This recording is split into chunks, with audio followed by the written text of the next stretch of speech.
Baginda bersabda, "Ma akala ahadun ta'aman qattu," tidak memakan seorang daripada kamu akan suatu makanan khairan min ayyakula min amali yadayhi, yang lebih baik dari makanan yang diusahakannya sendiri, yakni yang diperoleh daripada usaha atau pekerjaan atau ikhtiar dalam mencari rezekinya sendiri, berbanding harta itu diperoleh dengan cara pemberian daripada pihak yang lain.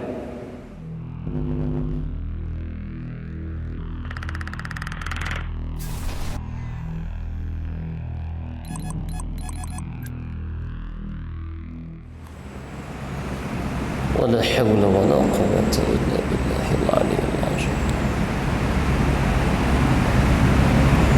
ربي يسر ولا تعسر بتميم الخير يا رب العالمين.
Assalamualaikum warahmatullahi wabarakatuh. Hadirin dan juga hadirat muslimin dan muslimat rahimakumullah, para dhuyufur rahman sekalian, sebelum kita mulakan pengajian berkitab kita pada malam ini, hadza wabillahi taufiq, insyaallah kita mulakan dengan membaca 10 ayat yang pertama dari surah Al-Kahfi. Moga-moga kita memperoleh kelebihan apa yang disabdakan oleh baginda sallallahu alaihi wasallam, man hafiza, sesiapa yang memelihara, sama ada dia menghafaz ataupun memelihara dengan makna melazimi membaca, 10 ayatin, 10 ayat yang pertama, min awali suratil kahfi, dari awal surah Al-Kahfi, usima minad dajjal, nescaya dia terpelihara daripada fitnah dajjal. Mudah-mudahan kita memperoleh apa yang dijanjikan dan disabdakan oleh baginda ini, amin ya rabbal alamin. A'udzu billahi minasy syaithanir rajim. Bismillahirrahmanirrahim. Alhamdulillahilladzi anzala ala 'abdihil kitaba wa lam yaj'al lahu 'iwajan qayyiman liyunzira ba'san shadidan min ladunhu wa yubashshiral mu'minin الذين يعملون الصالحات أن لهم أجرا حسنا ماكثين فيه أبدا وينذر الذين قالوا اتخذ الله ولدا ما لهم به من علم ولا لآبائهم كبرت كلمة تخرج من أفواههم إن يقولون يفترون إلا كذبا فلعلك باخع نفسك على آثارهم إن لم يؤمنوا بهذا الحديث أسفا إنا جعلنا ما على الأرض زينة لها لنبلوهم أيهم أحسن عملا وإنا لجاعلون ما عليها صعيدا جرزا أم حسبت أن أصحاب الكهف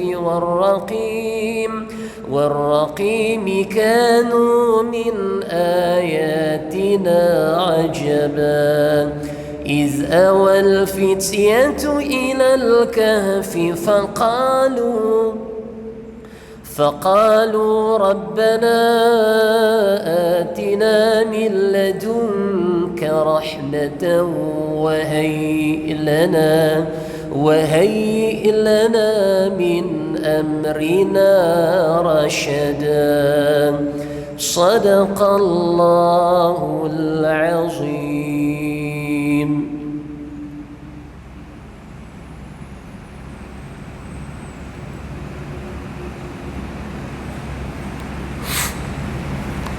استغفر الله العظيم الذي لا إله إلا هو الحي القيوم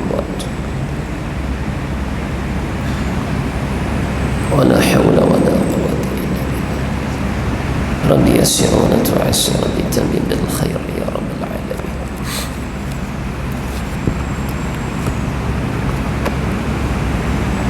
رب يسر ولا تعسر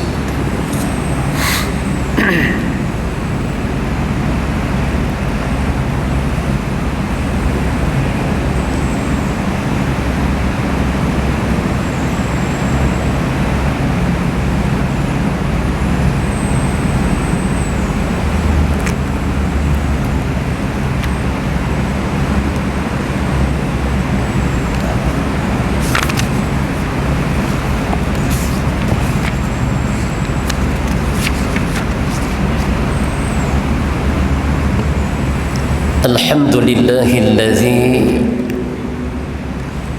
أرسل رسوله بالهدى ودين الحق ليظهره على الدين كله وكفى بالله شهيدا ونصلي ونسلم على حبيبنا المصطفى محمد صلى الله عليه وسلم وعلى آله وأصحابه والتابعين وتابع التابعين لهم بإحسان إلى يوم يبعثون. أما بعد رب اشرح لي صدري ويسر لي أمري واحلل عقدة من لساني يفقه قولي. رب يسر ولا تعسر رب تمم بالخير يا رب العالمين. اللهم أرنا الحق حقا وارزقنا اتباعه وأرنا الباطل باطلا وارزقنا اجتنابه. لا حول tiada daya pada meninggalkan apa yang ditegah oleh Allah, wala quwwata dan tiada kekuatan pada mengerjakan apa yang disuruh oleh Allah, illa billah, melainkan sekaliannya itu dengan taufik Allah, melainkan sekaliannya itu dengan izin Allah Al-Ali, Tuhan yang maha tinggi sifat-sifat kesempurnaannya, Al-Azim, Tuhan yang maha agung sifat-sifat kamalat atau kesempurnaannya. Anil Miqdad bin Ma'di Karib radhiyallahu anhu anin Nabi sallallahu alaihi wasallam qala ma akala ahadun ta'aman qattun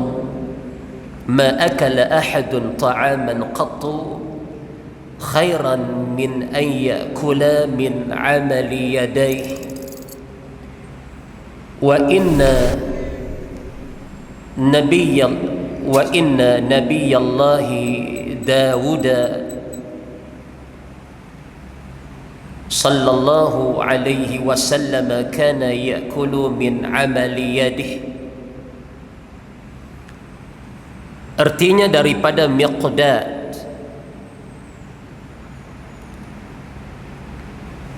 bin Ma'di Karib radhiyallahu anhu dari Rasulullah sallallahu alaihi wasallam,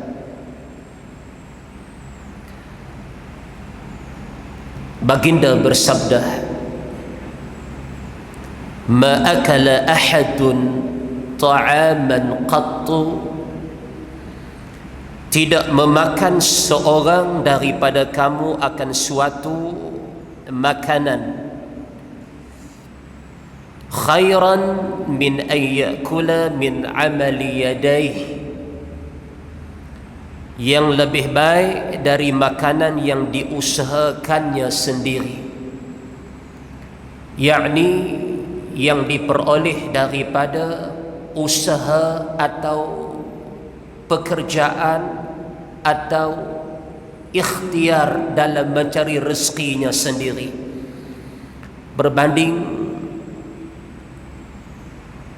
harta itu diperoleh dengan cara pemberian daripada pihak yang lain. Wa inna nabiyallahi Dawud alaihi salam kana ya'kulu min amali yadihi, dan sesungguhnya Nabi Daud alaihi salam adalah makan dari usahanya sendiri. Hadis riwayat Imam Bukhari.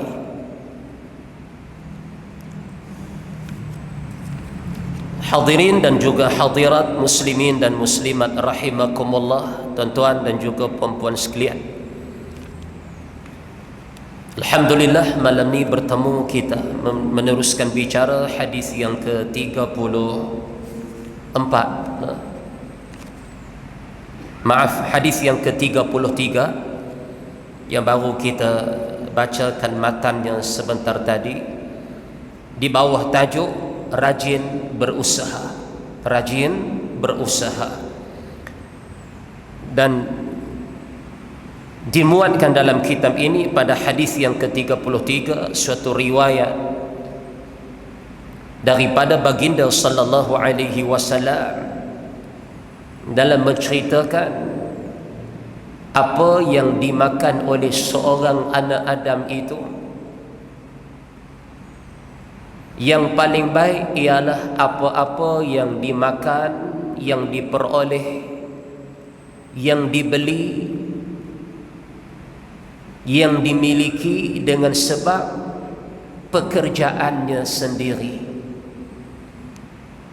daripada rezeki atas asbab usahanya sendiri di atas muka bumi Allah, berbanding perkara itu diberikan oleh orang kepadanya semata-mata tanpa sesuatu usaha dari pihak dia. Menceritakan pada kita, tuan-tuan, kelebihan orang yang bekerja menggunakan tulang empat kerat, menggunakan kelebihan akal yang Allah berikan, kederat yang Allah berikan, kemampuan, kemahiran yang Allah kurniakan untuk mencari nafkah,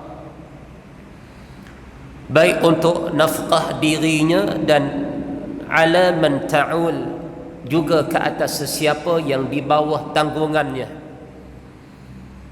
Dan majoriti kita, tuan-tuan, hampir keseluruhan kita malam ni pernah bekerja dan barangkali masih lagi bekerja.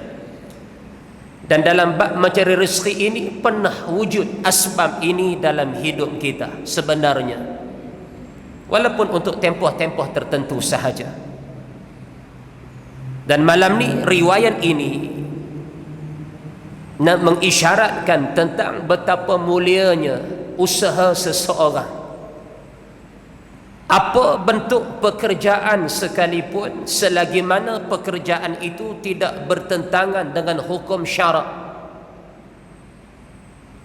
maka apa-apa yang mampu dihasilkan daripada upah, sagu hati, gaji dan seumpama daripada usahanya sendiri itu, dia beli makanan untuk diri dan keluarganya, dia tanggung keperluan diri dan keluarganya, sesiapa yang di bawah tanggungannya, itu lebih baik, kata Nabi sallallahu alaihi wasallam, daripada semata-mata dia menerima pemberian orang kepada dia. Nah, sebab tu tangan yang memberi lebih baik daripada tangan yang menerima. Nah, tuan-tuan muslimin mukminin yang dirahmati Allah, Allah Ta'ala berfirman dalam surah Al-A'raf ayat yang ke-10, A'udzu billahi minasyaitanir rajim wa laqad makkannakum fil ard, dan sesungguhnya kami telah tetapkan kedudukan kamu di atas bumi, kata Allah. Bumi tempat tinggal, tempat musafir kita, tempat kehidupan sementara kita. Wa laqad makkannakum fil ard waja'alna lakum fiha ma'aish, dan di bumi ini kami kurniakan kepada kamu, kami jadikan kepada kamu segala bentuk sumber kehidupan. Nah, baik di bumi dengan bercucuk tanamnya, dengan khazanah-khazanah buminya, baik rezeki sumber di laut. Sebab tu tuan-tuan, sebanyak-banyak makhluk di atas bumi, banyak lagi makhluk di dalam lautan. Sama ada rezeki di udara, dikurniakan Allah kepada manusia itu untuk dimanfaatkan. Qalilan ma tashkurun, namun amat sedikit manusia itu setelah menerima anugerah-anugerah Allah kembali bersyukur kepada Allah. Terlalu sedikit, kata Allah.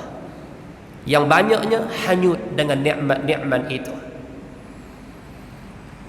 Allah sebut bumi memang ujian, tempat kehidupan kita. Nah, dan Allah jadikan segala apa yang ada di bumi, di lautan, di udara untuk keperluan manusia, untuk manusia manfaatkan, cipta kebaikan untuk diri dan juga untuk makhluk-makhluk yang lain. Dan apa yang terhasil daripada usaha manusia, pemikirannya, sehingga mampu menghasilkan sesuatu yang boleh dimanfaatkan bersama atas bab pekerjaan itu, maka apa yang kita mampu dapat dengan usaha kita, sama ada kita majikan ke, kita bos ke, kita pekerja ke, asalkan kita berusaha untuk mencari nafkah, maksudnya apa-apa pekerjaan, selagi mana pekerjaan itu tidak bertentangan dengan hukum syarak, itu amat-amat disukai oleh Allah Subhanahu wa ta'ala. Lepas ni kita jumpa dalam bab syarah hadis ini betapa sekalian Nabi dan Rasul itu mereka turut bekerja. Bahkan para ulama juga mereka kebanyakannya turut bekerja. Tentang kenal seorang ulama yang ilmu dia sampai pada zaman kita hari ini, iaitulah Syekh Imam Muhammad bin Muhammad bin Ahmad. Kenal tak siapa dia?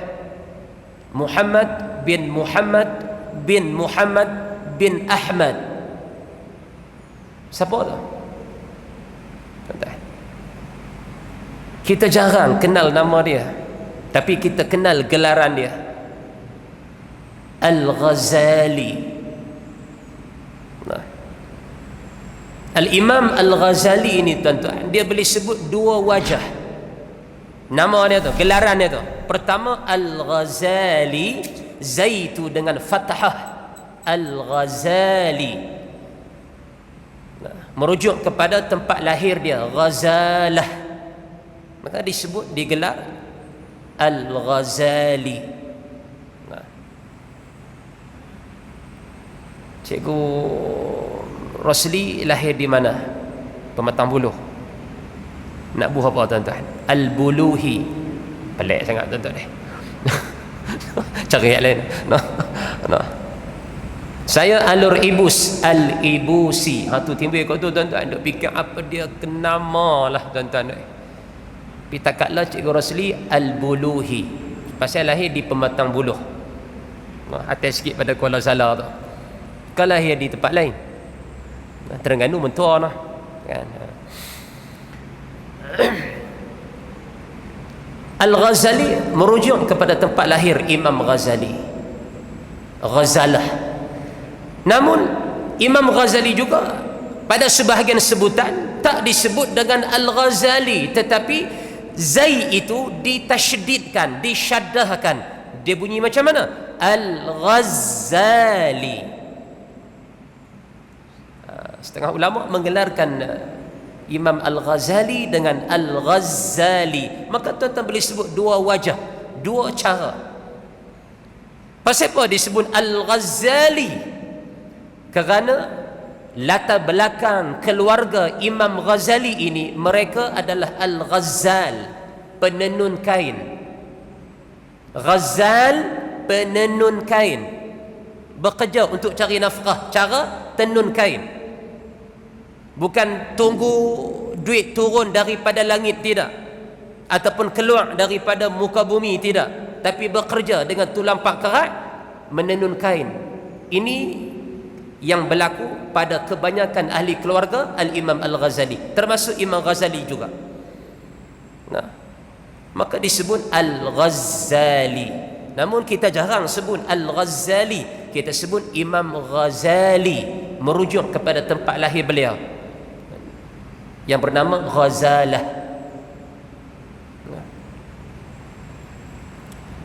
Maknanya kebanyakan para nabi dan rasul, para alim ulama, tabi'in, tabi'it tabi'in, mereka itu sekaliannya bekerja,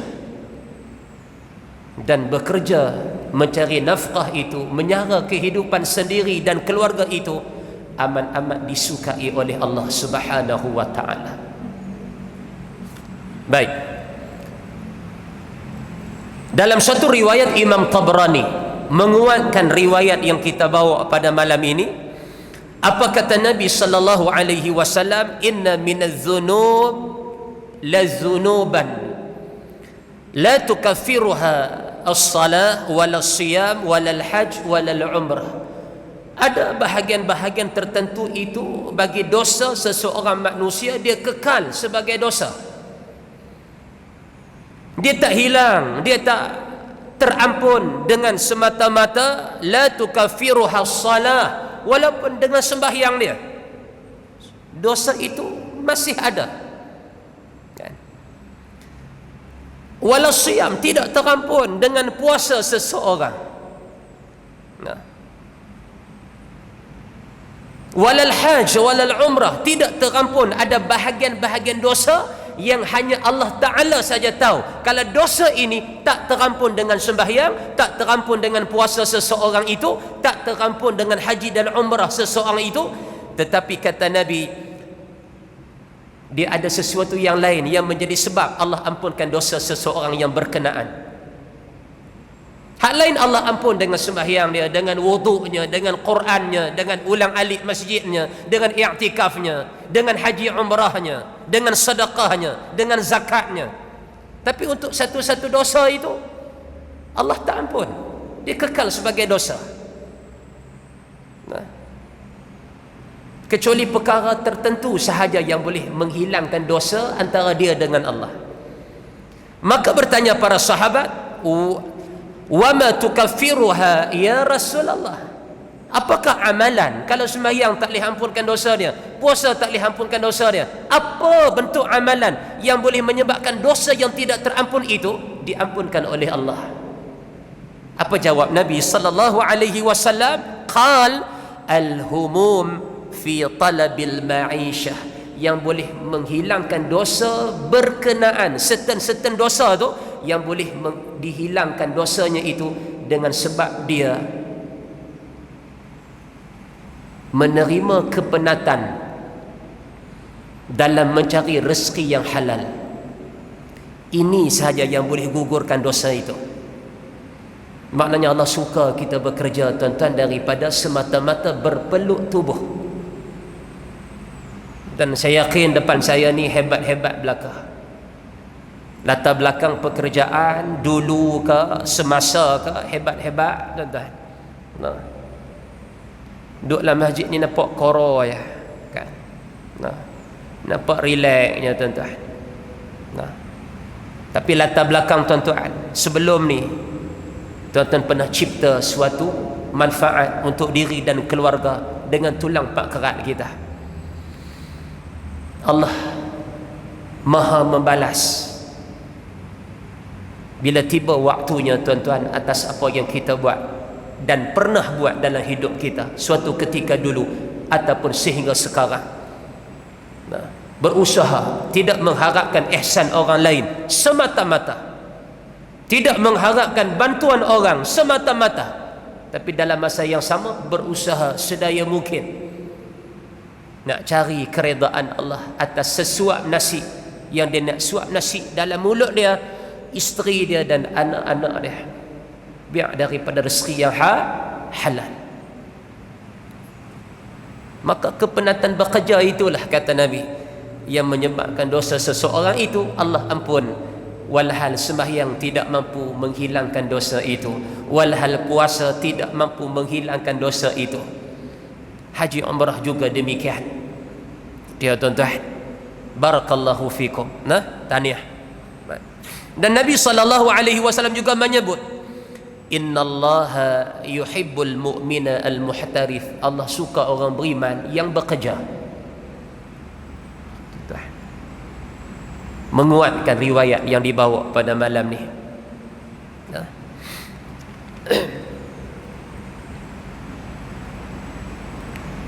Dan dalam satu riwayat Zubair Al-Awwam, apa kata Nabi sallallahu alaihi wasallam ni dalam bab Nabi suka orang bekerja ni, kerja bentuk apa sekalipun, apa level sekalipun, selagi mana halal. Nah, jangan buat kasta-kasta, kerja ni profesional, kerja ni hebat, kerja ni VIP. Tak. Dalam nilai Allah, bila mana kita bekerja, dalam hitung Allah, bila mana saja kita bekerja niat nak cari rezeki yang halal, apa bentuk sekali pekerjaan kita, Allah ganjari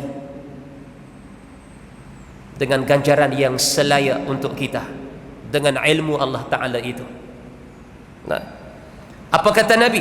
La an ya'khudha ahadukum hablah, bahawa seorang di kalangan kamu dia ambil tali,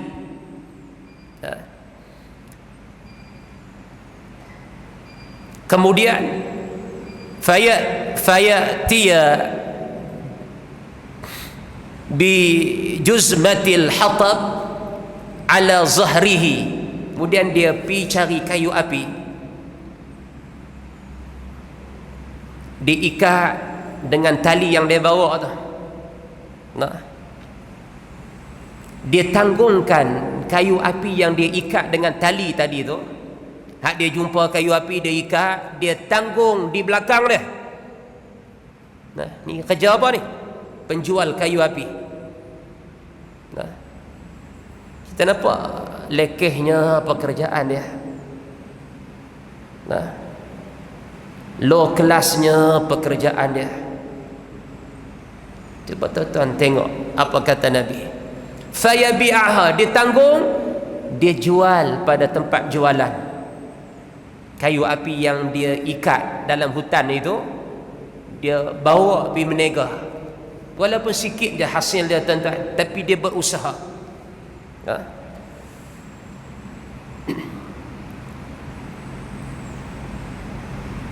khairul lahu, yang demikian lebih baik untuk dia, kata Nabi sallallahu alaihi wasallam, min an yas'alan nas, daripada dia duk minta pada orang. Nah, daripada dia duk menagih harta orang. Nampak tak tuan-tuan? Mulia seseorang bukan terletak pada berapa amount monthly bulanan kita, tidak. Tapi letak mulia seseorang daripada mana sumber pekerjaan kita itu, halal ataupun tidak. Amount itu rezeki masing-masing. Nah, namun keberkatan Allah ada pada sikit dan ada pada banyak. Nak dapat mulia Allah dalam bab cari rezeki ini, Allah tidak memilih pekerjaan seseorang. Nah, selagi mana halal, patuh syarak, ahlan, silakan, tetap dapat kemuliaan di sisi Allah. Tambah-tambah dah kerja tengah-tengah panas lagi tuan-tuan. Panas terik. Nah, namun atas kerja apapun kita ada beban dia. Walaupun dalam akon sekalipun kita ada tanggungjawab. Nah, semua itu dalam hitungan Allah Azza wa Jal untuk sekalian hamba dia. Tetap Allah ganjari apa yang selayak.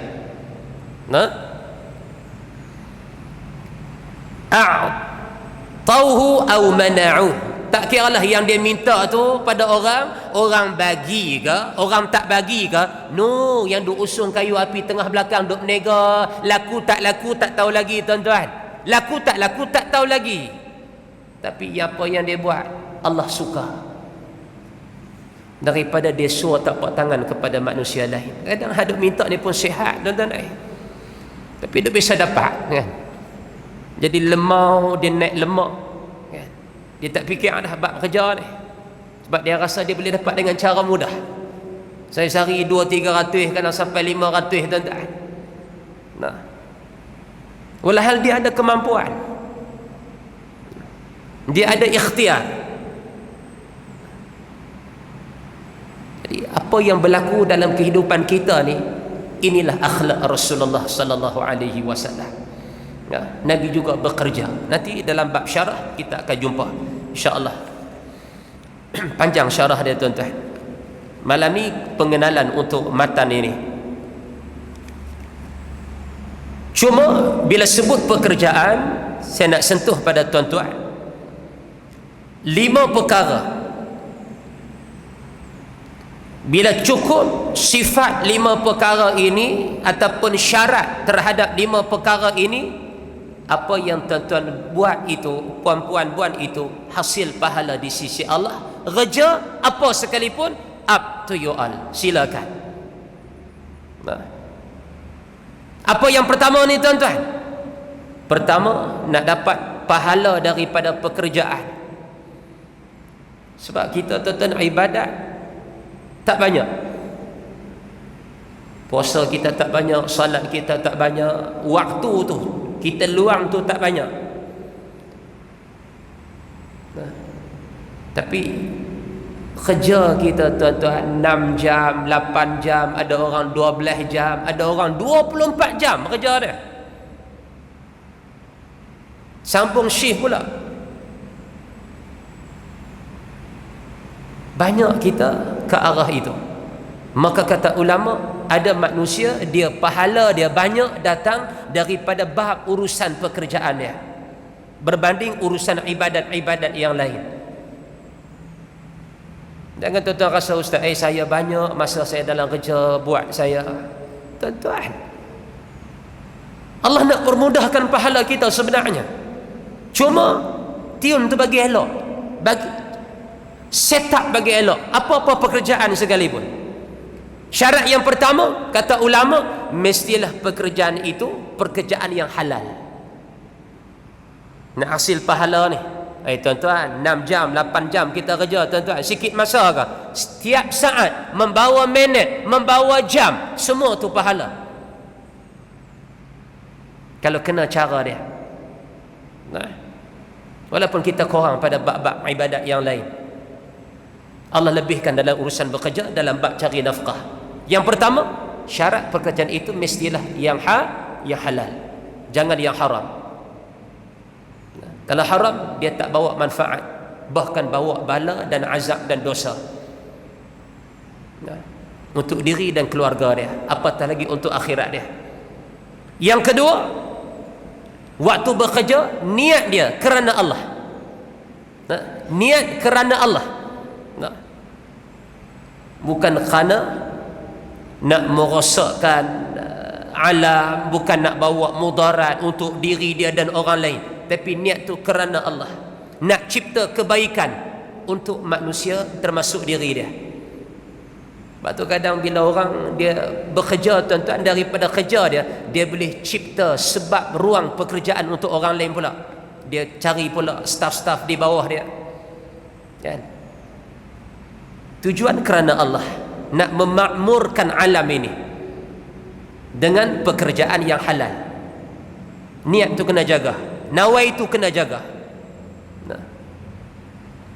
Yang ketiga, waktu bekerja bersungguh-sungguh. Ni kata ulama, jangan curi tulang, jangan takat panchkat ghaib. Sagi nak panchkat last timbul pula. Nampak tuan-tuan? Pekerjaan tu halal lah, niat tu nampak kerana Allah lah, tapi tak bersungguh-sungguh pula. Maknanya kita tak pegang amanah. Nah. Dan yang ketiga, waktu bekerja jaga batasan-batasan Allah, jaga hukum Allah. Nah, jangan tinggal sembahyang. Ni kalau nak kerja sembahyang pun lup. Ni bekerja sembahyang pun abai. Ni bekerja aurat pun buka. Tak mau. Walaupun benda tu halal, dia tak hasil pahala dengan pekerjaan dia. Maknanya memelihara hukum syarak, perintah-perintah Allah, jangan abai yang jadi hukum qat'i pada kita sewaktu kita sedang bekerja. Kita bos ke, nah, bermaksud kita majikan ke, kita pekerja biasa ke, jangan abai. Ini prinsip orang beriman. Nah, jangan takkan upah sehari 3-40 kita tinggal sembahyang zuhur kita tinggal sembahyang asar maghrib kita, jangan.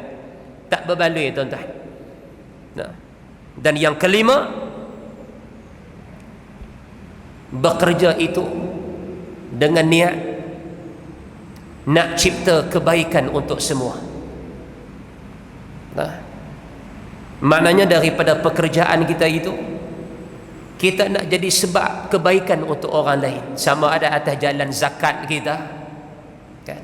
Zakat pendapatan, kan? Zakat simpanan, nak sedekah pada orang lain, membantu pihak-pihak asnaf, tu tujuan dia. Berkongsi rezeki. Nah. Tadi tuan-tuan rasa seronok tak tahu nak cerita kat siapa. Nah, seronok tak mana tuan-tuan? Cikgu Rosli apa, Cikgu Ramli apa tahulah, penyuraian murid kan. Macam kita budak 600 lebih kan. Dia keluar tu, dia ada model-model berapa yang kita kena pilih kan. Cikgu Ramli lebih arif lah bab ni sebagai nazir kan. Cikgu pun kira turun padang lah, walaupun jaga di jalan raya, tapi istilah kata turun padang kan. Kira bulan ni nak putih tak ada lah, cerita ada kuih hitam kita ni kan. Berjemuk tuan-tuan, duk jaga lalu lintas, budak nak keluar satu kelas, selang satu kelas, selang satu kelas. Sekali waris duk tunggu, kita sedia laluan masuk keluar, parking kereta motor asing kan. Nak bagi tak mau jadi kesesakan, biar ada penjarakan. Hak guru besar dengan pegang hela dia. Ya Allah, kesian tengok tuan-tuan. Nah. Macam-macam lah. dengan hak pegang tiup whistle-nya tu saya lah tuan-tuan kan. Ada belakang, ada hak main seruling di mic nak bagi suasana tu rasa terhibur kan, macam-macam live main nak bagi buat kelainan. Tiba-tiba tuan-tuan tengah-tengah dekat-dekat nak habis dah, nak selesai habis dah, mai seorang waris.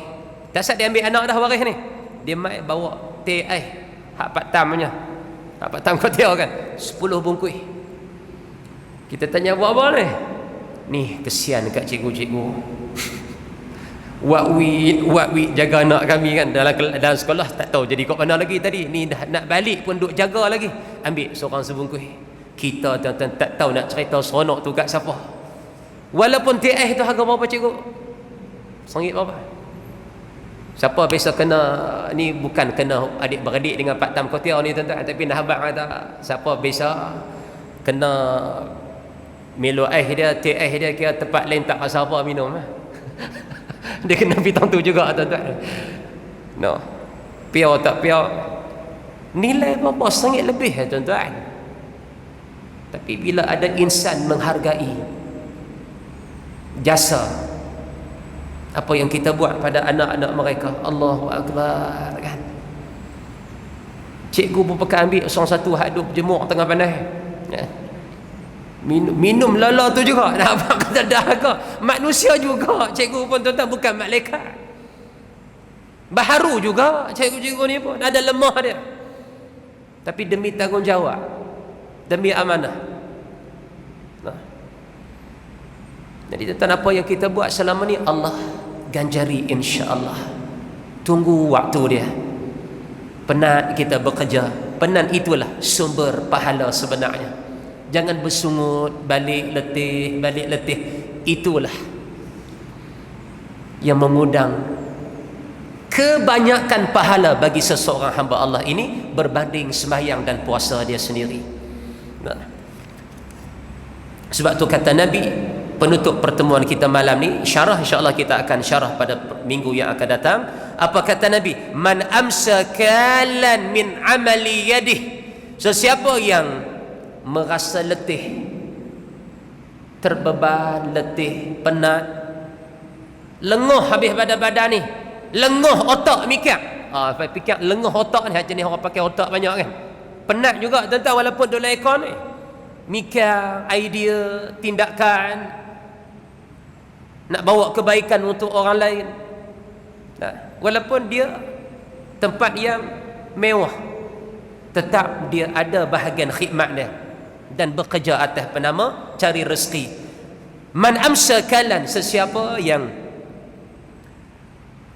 berpetang, kan bila kita kerja seharian, waktu petang itulah waktu letih kita. Nah, min amali yadih. Sebab apa dia letih? Kerana dia bekerja, dia berusaha cari nafkah yang halal. Amsa maghfuran lah, maka berpetang itu juga Allah ampun dosa dia, walaupun dia tidak istighfar pada Allah. Dia tak minta ampun pada Allah atas dosa-dosa dia pun, cuma memadai, kata Nabi, dengan kepenatan atas sebab pekerjaan yang halal dan orang kata apa? Mencukupi syarat-syarat hak 5 tadi ni. Maka Allah ampun dosa dia, walaupun dia tidak mohon ampun daripada Allah sekalipun. Hanya sebab pekerjaan sahaja. Puluh tahun tuan-tuan, 10 tahun kita bekerja, tak kira bertukar tempat ke, beralih ustaz kerja ni, ustaz kerja ni, apa pun tuan-tuan, Allah ganjar, Allah nilai amalan kita dengan ilmu Allah Ta'ala yang maha sempurna itu. Allah tak tinggal jasa kita untuk diri kita sendiri. Walhal tuan-tuan, kita boleh pilih benda yang haram, no? Kita boleh pilih benda yang syubhah. Senang aja benda haram ni, no? Tapi tetap kita memilih yang halal, walaupun agak membebankan pekerjaan itu bagi kita. Barakallahu fikum taniah. Dan insya-Allah pada pertemuan yang akan datang kita akan lihat bentuk-bentuk pekerjaan yang pernah dilakukan oleh nabi-nabi yang terdahulu. Nah, dan apa hikmah manusia bekerja itu dalam sudut hukum syarak. Kemana kesudahan kita? Tadi kita dah nampak dah gambaran kasar dah betapa Allah Ta'ala menyukai al-muhtarif, seorang orang yang beriman yang bekerja dalam hidup dia, berbanding seorang yang hanya berpeluk tubuh menanti ihsan orang kepada dia. Wallahu a'lam. Tuan-tuan, kita akhiri pertemuan kita malam ini dengan membaca surah Al-Mulk insya-Allah.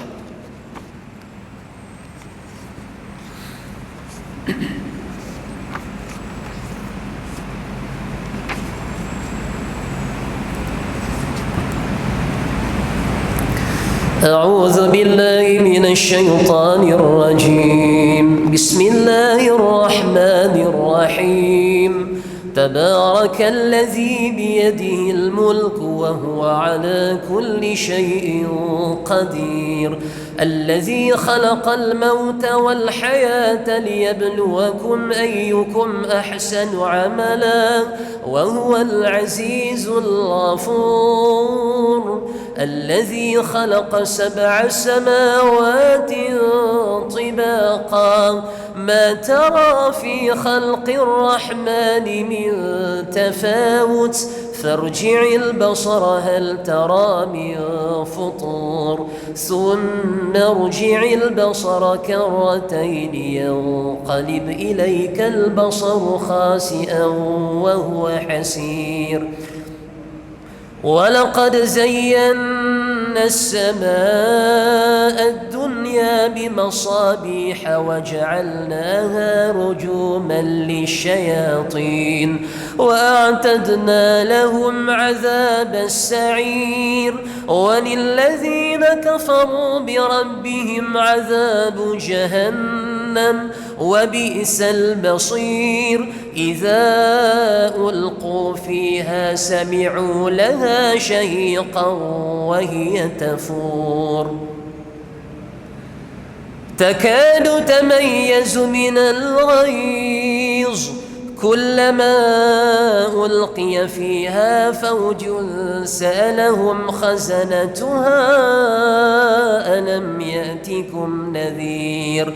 قالوا بلى قد جاءنا نذير فكذبنا وقلنا ما نزل الله من شيء إن أنتم إلا في ضلال كبير. وقالوا لو كنا نسمع أو نعقل ما كنا في أصحاب السعير. فاعترفوا بذنبهم فسحقا لأصحاب السعير. إن الذين يخشون ربهم بالغيب لهم مغفرة وأجر كبير. وأسروا قولكم أو اجهروا به إنه عليم بذات الصدور. ألا يعلم من خلق وهو اللطيف الخبير. هو الذي جعل لكم الأرض ذلولا فامشوا في مناكبها وكلوا من رزقه وإليه النشور. أأمنتم من في السماء أن يخسف بكم الأرض فإذا هي تمور أم أمنتم من في السماء أن يرسل عليكم حاصبا فستعلمون كيف نذير. ولقد كذب الذين من قبلهم فكيف كان نكير. أولم يروا إلى الطير فوقهم صافات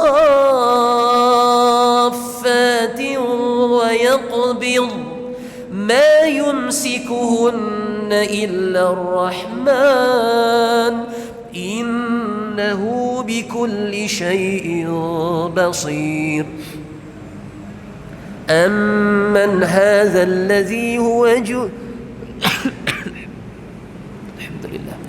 أمن هذا الذي هو جند لكم ينصركم من دون الرحمن إن الكافرون إلا في غرور أمن هذا الذي يرزقكم إن أمسك رزقه بل لجوا في عتو ونفور أفمن يمشي مكبا على وجهه أهدى من يمشي سويا على صراط مستقيم قل هو الذي أنشأكم وجعل لكم السمع والأبصار والأفئدة قليلا ما تشكرون قل هو الذي ذرأكم في الأرض وإليه تحشرون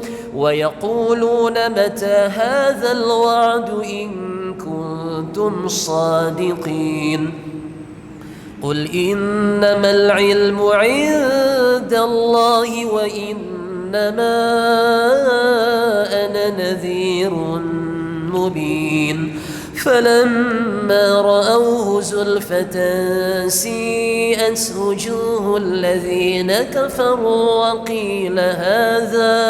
وقيل هذا الذي كنتم به تدعون قل أرأيتم إن أهلكني الله ومن معي أو رحمنا فمن يجير الكافرين من عذاب أليم قل هو الرحمن آمنا به وعليه توكلنا فستعلمون من هو في ضلال مبين قل أرأيتم إن أصبح ماؤكم غورا فمن يأتيكم بماء معين صدق الله العظيم اللهم ارحمنا بالقرآن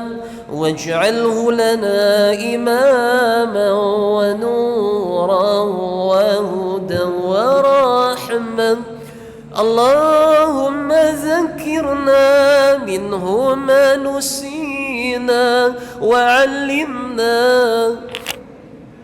منه ما جهلنا وارزقنا تلاوته آناء الليل وأطراف النهار واجعله لنا حجة يا رب العالمين سبحانك اللهم وبحمدك أشهد أن لا إله إلا أنت أستغفرك وأتوب إليك والسلام عليكم ورحمة الله وبركاته.